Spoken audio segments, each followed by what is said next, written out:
сейчас не только как можно быстрее с помощью давления левых сил в мире это прекратить, но и бороться за ума и сердца украинцев. Потому что если мы их опять на свою сторону не перетянем, не объясним это все кропотливо, иногда, понимаете, уже бросая все, ну сколько можно. Потому что с той стороны работают каждый день. И мы должны это делать. Вот вам еще пример, как германисты. Мы вошли в Берлин. Да там у каждого нашего солдата были замученные родственники, сожженные дома. А мы им кофе раздавали на улице. И когда я там работал в конце 90-х годов, немцы дрались за наши памятники. И я с их помощью восстановил улицу генерала Берзарина, первого коменданта города. А знаете почему? Потому что нашлись 1000 людей, которые говорили: пришли русские, я помню их. Я боялся выходить на улицу. Они обнимали меня и кормили пацана борщом. Я этого никогда не забуду. И Берзарин для меня такой же герой, как Гёте и Фауст. Вот этим придется долго заниматься. Потому что мы с вами пропустили огромное количество времени. И здесь про молодежь говорили. А здесь что нет антисоветской молодежи? Да полно. Ну, они себя сейчас все и проявили, да? И там они есть. Но за нас с вами, друзья, это никто не сделает. Может быть, мы не застанем уже того времени, когда все это забудется. И будет вспоминаться вообще как страшный сон. Но мы можем этого достичь только при восстановлении социализма и там, и здесь. Это звучит странно для многих молодежи. Ну, Ленин там бородатый, надоело, ну сколько можно. Но без этого никакого будущего ни у нас, ни у Украины, ни у всего мира нет. Ведь говорят уже о ядерной войне, вы представляете? Говорят, как будто это игра в джойстике, понимаете, вот в какие-то компьютерные игры. А это гибель. Поэтому только восстановление социализма, только кропотливая работа с украинским населением. Работа, опирающаяся на Ковпака, который служил в Чапаевской дивизии первый, понимаете, был героем партизанского движения на Украине. Не Бандера, а Ковпак. Не Шухевич, а Хмельницкий. У нас есть все эти герои. Мы этим пока не занимаемся. А должны заниматься, это кратчайший путь не только к прекращению конфликта, но самое главное, чтобы он никогда больше не возобновился. Еще маленький вопрос. Будет ли вторая волна мобилизации? Ну, вопрос, как говорится, не по зарплате. Я считаю, как? Просто моя позиция следующая. Все меры, вот сейчас, да, должны быть экономически, военно обоснованы. Когда у нас некоторые эксперты просто орут: а давайте проведем еще волну. Их спрашивают: а зачем? Ну, что вы хотите добиться? Понимаете? Или когда, например, надо сделать то-то и то-то, нам всегда надо исходить из того, что это даст. И применять только те меры, которые с наименьшим кровопролитием с обеих сторон приведут нас к желаемому результату. Только так все это надо анализировать. И никак больше. Фронт стоит. Движений нет. Вы понимаете, мы здесь сидим, вот здесь тепло, фонари светят. Когда была Сердюковская реформа, вы где были? Да. Ведь понимаете, у нас как? У нас считают, что армия это что-то особое. Как в СССР говорили, армия это отражение общества. Поэтому, чего теперь об этом говорить? Наша задача не говорить о том, что фронт стоит там, или бежит, или куда-то. Это тяжелые вещи. Это не вопрос телевизора. Или знаете, тех, кто говорит: а что наши вот это не сделают? Сыщики ловят бандитов всегда и во все времена только в книгах. Всегда и во все времена мы все можем сделать. Да мы в 41-м до Москвы откатились. Это потому, что у нас трусы, что ли, были тогда? Нет. Потому что не совсем так подготовились, активно готовились, изо всех сил. Себе во всем отказывали, понимаете? И тем не менее. Поэтому мы сейчас с вами можем прочитать, почему это было сделано, почему это так произошло, что будет. Задача у нас как можно быстрее этот конфликт закончить на тех условиях, чтобы возрождение национализма и нацизма на Украине было невозможно. И это не потому, что это Путин требует или Сидоров. Потому что если оставим семя, оно опять взойдет через 2-3 года, и тогда, может быть, и этим уже не обойдемся. Понимаете? Поэтому я вас всех очень прошу. И не потому, знаете, что у меня там условный срок, там нет, абсолютно не поэтому, потому что я на госслужбе долго работал. Старайтесь публично говорить то. И не потому, что вам что-то грозит. В агитации, что поднимает сейчас боевой дух и мораль населения там и здесь. Потому что при всем том, что мы говорили о недостатках в нашей стране, вы видели, да? 2 часа. То, что идет оттуда, это вообще не поддается. Это, знаете, вот как многие, заметьте, немцы, когда они к нам пришли в 41-м, они думали, что много недовольных советской властью, да, там, раскулаченных, бывших белых офицеров. И они были эти недовольны, действительно. Но они все на 90% встали как один за советскую власть. А почему? Потому что они понимали, что советская власть, которую они, может, не любят, которая много чего сделала, это все равно сохранение национальной идентичности страны. А вот те, кто пришли, им не нужны ни белые, ни красные, ни зеленые, вообще никто. Им нужна только территория. Пожалуйста, вот слушайте, что говорит Филатов. Помогайте сейчас нашим и словом хотя бы. И хотя бы детскими письмами. И еще чем-то. Им крайне сейчас тяжело. Это, знаете, им тяжело, пожалуй, вот как мирному поколению, которое, может быть, знало про эти выстрелы из каких-то книг там далеких. И вдруг их это туда бросили. Особенно в новую войну, когда смерть летит где-то там, и ты ее вообще не видишь никогда, понимаете? И тебе надо еще к ней приноровиться. Ведь нет ничего хуже, когда человек погибает, даже не зная, откуда это все пришло, и не пытаясь проявить свой героизм, потому что просто не может этого сделать. Пожалуйста, будьте сейчас снисходительны. Мы разберемся с причинами, мы разберемся с недостатками, мы все это сделаем. Поэтому мы в оппозиции, поэтому мы не в единой России.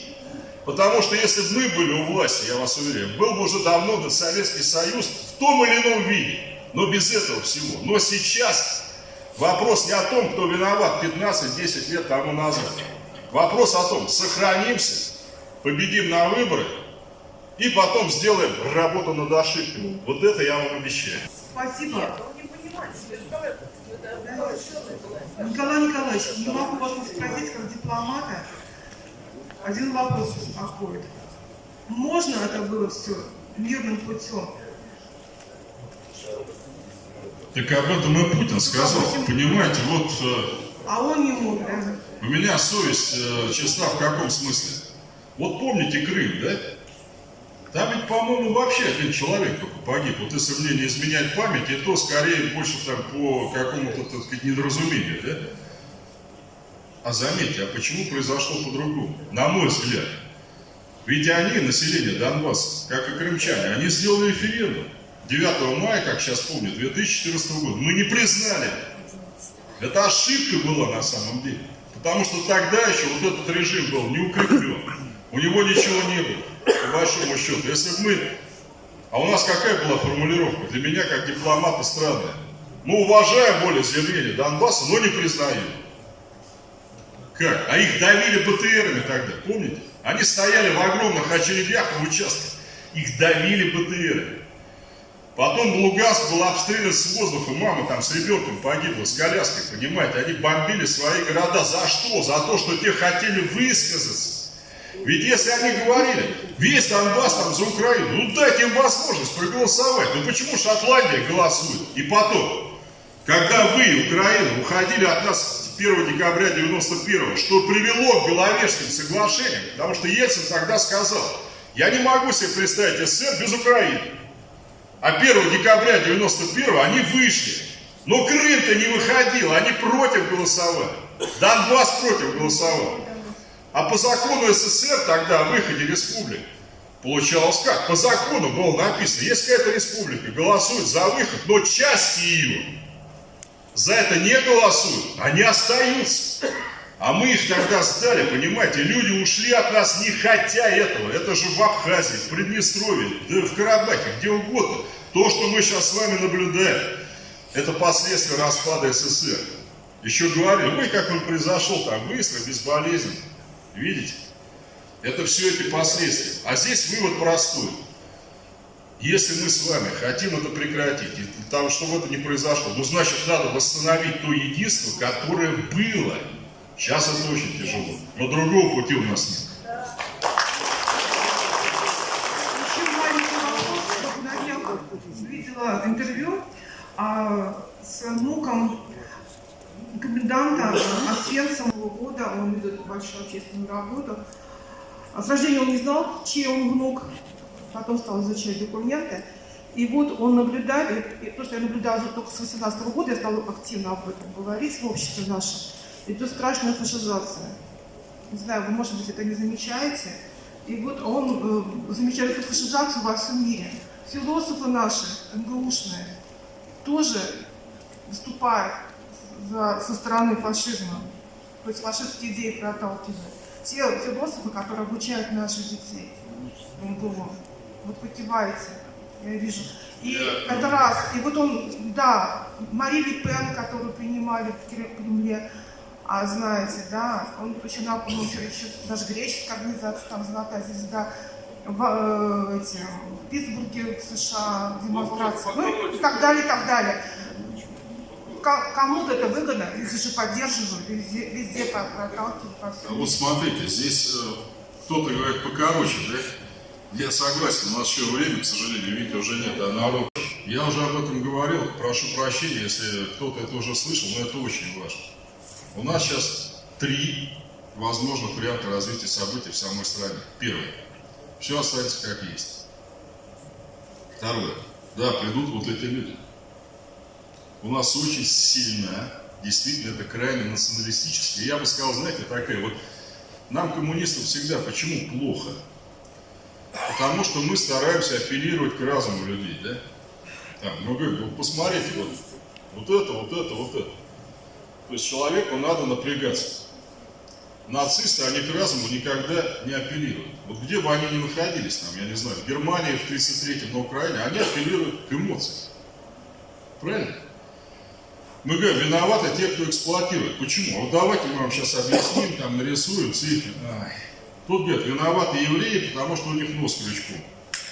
Супер. Виноваты цыгане. Виноваты, как у нас сейчас говорят, черные, да? Белые и так далее, кто угодно. Это очень просто. Это доказывать нельзя, а самое главное, это льстит людям, которые говорят, да нет, мы ни в чем не виноваты, ни в Сердюковской реформе, ни в чем. У нас все зашибись, виноваты невидимое правительство. Рокфеллеры, Ротшильды, рептилоиды, там, я не знаю, какой-то там таинственный, всемирный, неизвестный никому там банк и так далее. Это просто. И вот смотрите, второй вариант у нас какой, вот как Германия, 33-й. Коммунисты росли очень сильно, и фашисты росли очень сильно. А между ними было вот это вот государство, которое, ну, вроде бы не устраивало никого. И с той, и с другой стороны. И чем это кончилось? Ведь, понимаете, многие коммунисты тогда в Германии даже говорили так. А давай пусть Гитлер придет. Он настолько туп. Он быстро там, через 2-3 месяца, все поймут его никчемность. Он уйдет, но эту власть он сметет. И тогда придем мы. Ну, чем это кончилось, вы знаете, не мне вам говорить, это кончилось 26 миллионами, в том числе лучших наших людей, которые погибли. Поэтому нам сейчас, левым силам, надо быть здесь очень аккуратными. В каком смысле? Потому что то, что сейчас есть, нас не устраивает. Мы хотим смены, законы, выборами и так далее. Но мы не должны делать ничего, чтобы на смену пришли другие, которые будут хуже еще в 100 раз, понимаете? Которые действительно, как говорит Филатов, развалят страну. Мы же проходили все это в 91 году, вот прям совсем недавно. До этого проходили в 17-м, и какой ценой тогда все это удалось собрать? 16 миллионов погибло. В Первой мировой, в гражданской, от болезни, от голода. Вся страна была разорена, потому что пришли другие. Поэтому наша с вами задача еще раз. Вести себя так, чтобы не было хуже. Хуже может быть. И очень сильно может быть. И от того, что мы с вами потом будем говорить, ну да, мы это все там сделали, но пришли вот не мы, а пришли вот, предположим, люди из-за рубежа, которые туда сбежали, и которые скажут, да какой Крым? Нахрен вам Крым? Зачем вам Дальний Восток? Камчатка, американцы там лучше управятся. Было все это. Поэтому угроза фашизации есть всегда. Там, где есть капитализм. Потому что фашизм – это самая откровенная экстремистская форма капитализма. Это люди могут носить хорошие пиджачки, сидеть по хорошим ресторанам. Это не обязательно, они должны бесноваться, орать, у них челка какая-то. Нет, они могут... Гитлера кто привел к власти? Крупный капитал, с которым он встречался 2 раза. И он им сказал: ребята, я вам все сделаю. Возможно, что наши олигархи, они могут на это пойти, понимаете? Потому что им главное связи за границей. И если у них будет альтернатива, что эти вот нынешние им из-за спецоперации этого не дают, а придут коммунисты, это же вообще, понимаете, они могут на это пойти. И наша задача здесь быть не предаваться догмам, да? Но главное еще раз, чтобы левые силы были настолько, извините за тавтологию, сильны, чтобы за нами шло так много людей, чтобы без нас никто, ни одна политическая сила не могла регулировать будущее нашей страны. Иначе может быть очень опасно. Дай Бог, если я ошибаюсь. Против экстремизма – это госмашинная аномалия, то есть государственная ненормальность. Вот. Там они ответили формально, но они сказали, что нужно для этого, чтобы добиваться, чтобы отменить 282 статью Уголовного кодекса. А сейчас, если он и в Гражданский кодекс он включен. Вы знаете, вот кандидат в Государственную Думу Глазков на сельских рынках, там в Алтайском крае листовки раздавал. Я там еле сдерживался, куда я там только не посылали иногда, понимаете? Ай, да вы... Но некоторые опять, а вы что, реально кандидат в Госдуму у нас на сельском рынке? Уже это, понимаете, что идут к людям. Вот они здесь сидят, да, Филатова и Глазков. Ваши Чебоксары нету бизнес-класса в самолетах. Поэтому, видимо, другие депутаты летают не так часто. Они летают. В Тулу тоже нет бизнес-класса. Летают со всеми избирателями, сидят в накопителях и прочее.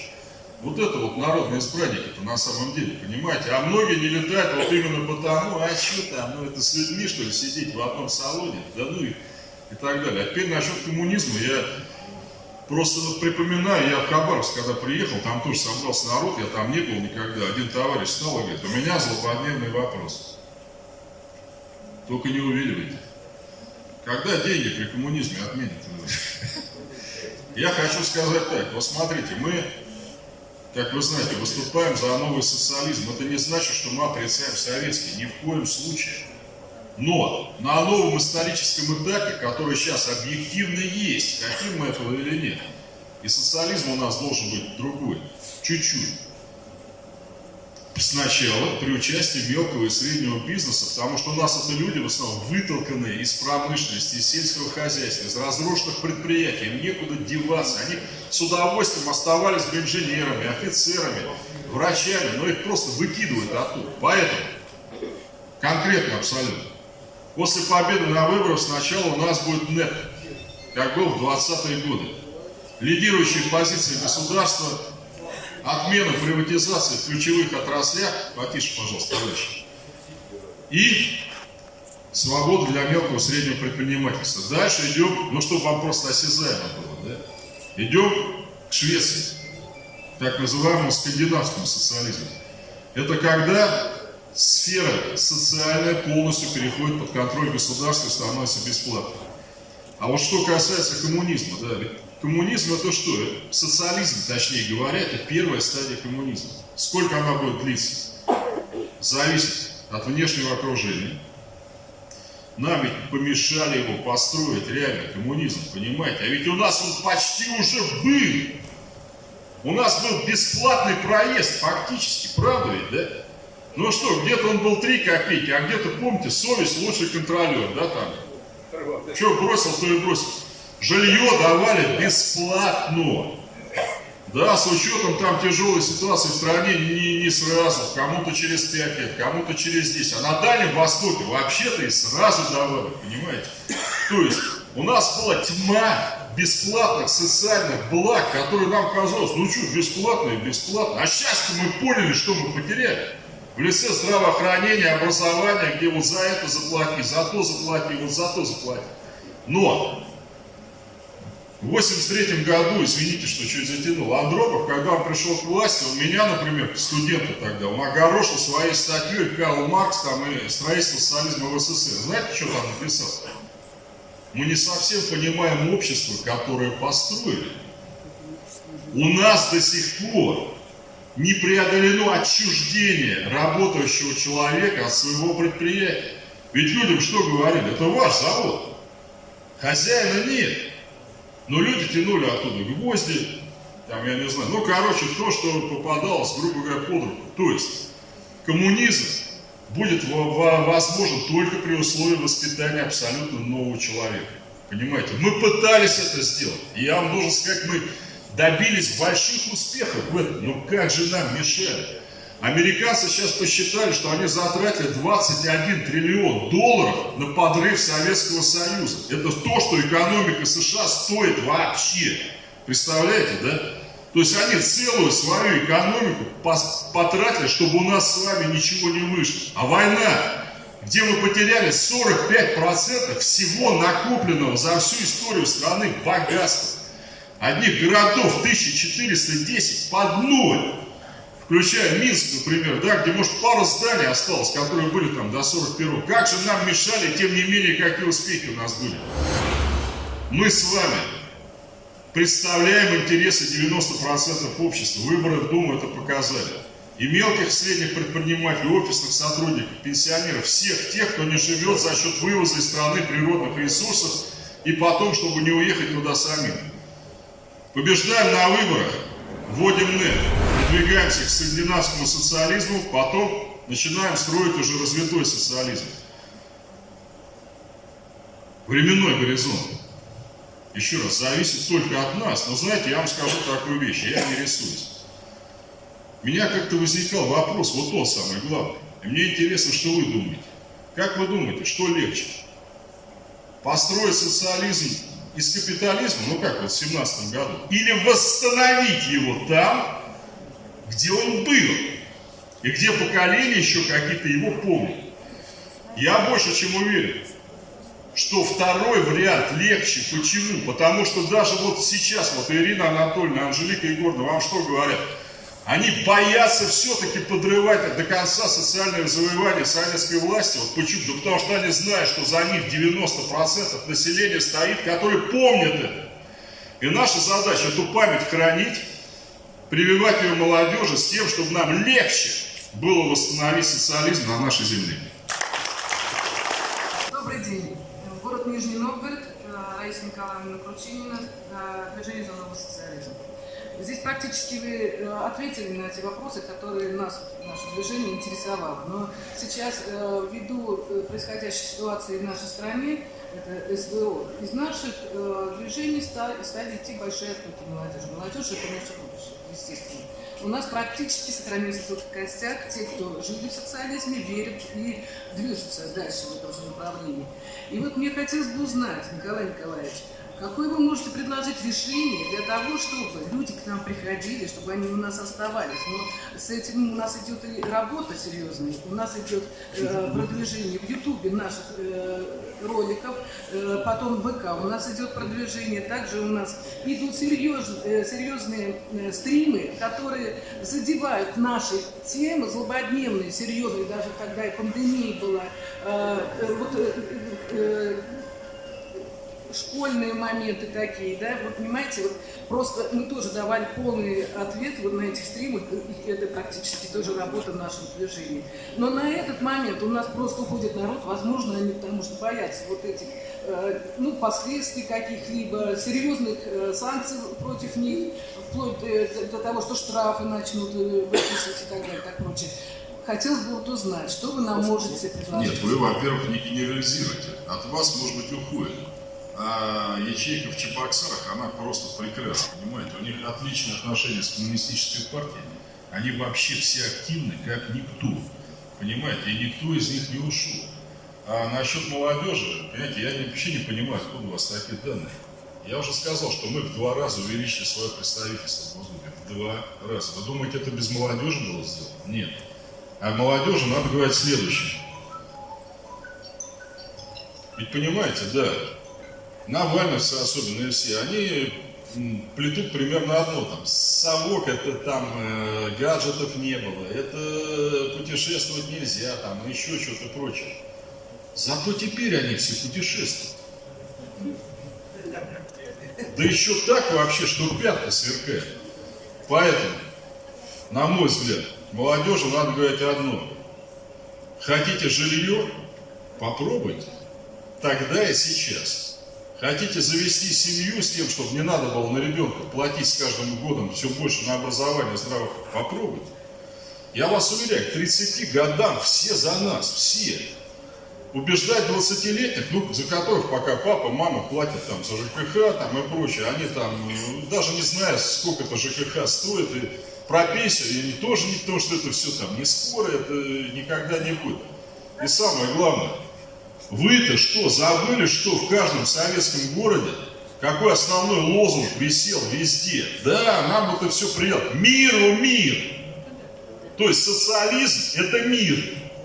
Капитализм – это постоянные войны, которые были вот все это время. Поэтому, если вы говорите так, вот если вы за свободу, демократию, вот как они, если вы за мир между народами, мир между народами возможен только тогда, когда основа войны – стремление к переделу рынков, стремление эксплуатировать не только свои, но и чужие народы.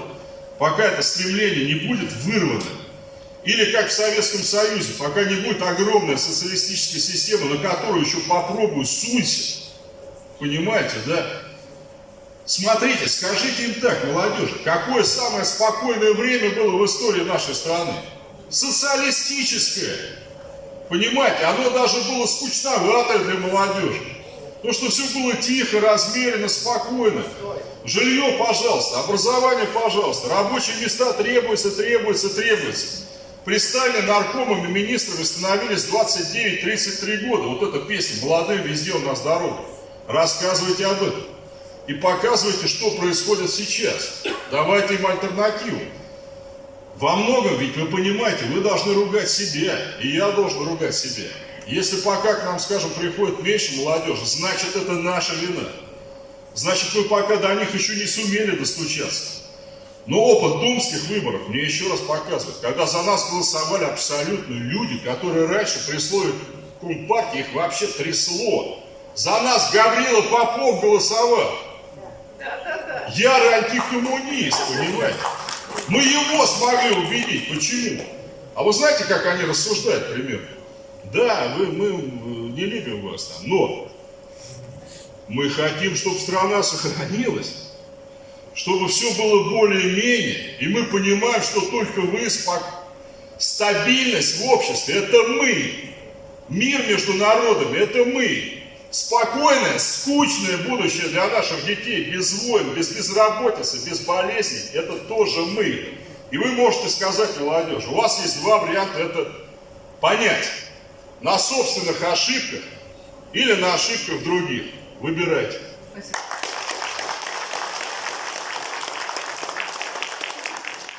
Всем добрый день.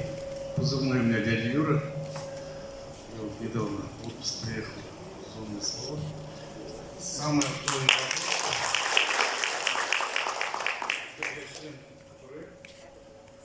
Это звучит подозрительно. Самый актуальный вопрос, животрепещущий, он, по-моему, у всех на устах, постоянно ежедневно. Этот вопрос, что самое интересное, задают и мне в том числе. Перспективы вот этого СВО. Как вы видите? Вот смотрите, я здесь опять, я же историк все-таки, да, и я не хочу, знаете, отвечать на ваш вопрос, знаете, тем, что уйти куда-то там в седую глубину веков, но история, она всегда для чего нужна? Для того, чтобы мы с вами извлекали из нее уроки, да, не допускали ошибок, которые допускали, или активно пользовались тем, что у нас было хорошее. Вот смотрите. Сейчас наиболее короткий путь, вот на мой личный взгляд, но я здесь еще международник говорю, завершение конфликта – это мощное движение в мире в нашу поддержку. Кто прекратил интервенцию против Советской России? 14 стран, а у нас Красная Армия одета черти во что, понимаете, там, с повязками там красными. Английские докеры отказывались грузить корабли. Для Колчаковской армии, например. Я вам должен сказать, в Берлине, предположим, за последнюю неделю возникло мощнейшее движение, вроде как ниоткуда, называется «Восстание за мир». И кто это возглавляет? Бывшие ГДРовские коммунисты. Они вывели на улицы Берлина десятки тысяч людей, которые говорят: хватит поставлять оружие в зону конфликта, давайте начинать переговоры. Вот в этом был силен Советский Союз. Когда американцы пытались в 1983 году ракеты в ФРГ разместить, на улицы вышли миллионы людей там против этого. Почему? Потому что были сильны левые силы. Был силен пример нашей страны. Да, сейчас этого пока нет. Но самый кратчайший путь — это поиск союзников. Причем не обязательно среди правительств, среди народов стран. Я думаю, здесь мы с вами все, включая меня, сильно не дорабатываем. Потому что, понимаете, и на Украине, я думаю, вот Ирина права. И я это 100 раз говорил. Да мне капля украинской крови, она не менее дорога там, чем русская. Это действительно единый народ. У нас там все родственники есть. У меня отец с Донбасса, в Анжелике и так далее. И там есть огромные миллионы людей, которые не хотят этого всего. Они забиты, задавлены, они лишены права голоса, понимаете? А правительство им говорит: а что вы, ребят, нам сейчас еще там 700 танков пришлют и заживем. Это, знаете, мне напоминает 44-й год. Я думаю, немцы, чего они сопротивлялись? Наши вышли на Одер, а они воюют себе и воюют.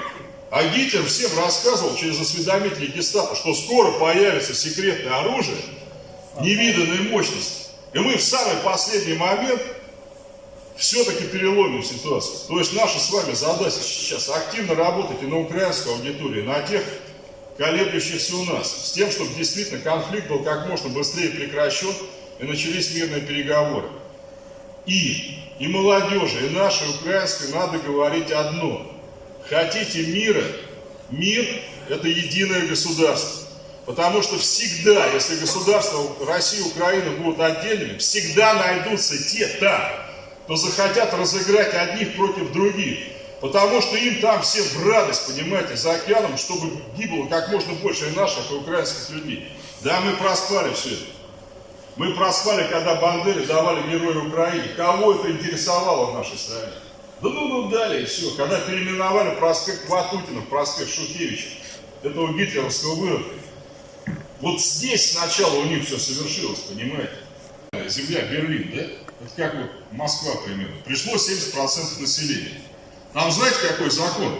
На референдуме продавили граждане. На референдуме. Вот одновременно с этими выборами. О полной национализации всех крупных компаний, владеющих жилыми домами. Ну, то есть, по-нашему, управляющих. С тем, чтобы прекратить вот этот дикий рост цен в сфере ЖКХ. Они этого добились. Почему? Потому что пришло 70% населения, и вот это все поддержали. Вы думаете, там просто было? Через суды пытались референдум там отменить. Народ этого добился и выиграл. Вот мы сейчас буквально на прошлой неделе, многие тоже спрашивают: а что вы там, фракция КПРФ или кто-то, не сделаете референдум об отмене, например, пенсионной реформы, да? А мы пытались. Просто сейчас такой закон о референдуме в нашей стране, вот если его почитаете, это не закон о референдуме, а закон, как не допустить референдум. Там столько надо условий, чтобы его провести. Например, собрать, по-моему, за 45 суток 2 миллиона подписей. Ну, в Швейцарии, например, за 40 дней 50 тысяч подписей надо собрать, чтобы инициировать референдум. У нас на референдум нельзя выносить финансовые вопросы. Например, об изменении налогов. Нельзя проводить его что-то там в последний год до выборов президента. Почему? То есть мы сейчас внесли законопроект, который полностью вот эти все препоны убирает. Да, опять у меня не очень большая надежда, что его примут. Но если народ нас опять поддержит, как говорит Ирина Анатольевна, хотя бы постами в соцсетях, но чтобы были сотни тысяч, миллионы, тогда я вас уверяю, к этому прислушаться. Вот это два метода реальной борьбы с коррупцией прямо сейчас, но в окончательном виде она может быть ликвидирована только при изменении капитализма на социализм. Можно одну ремарку?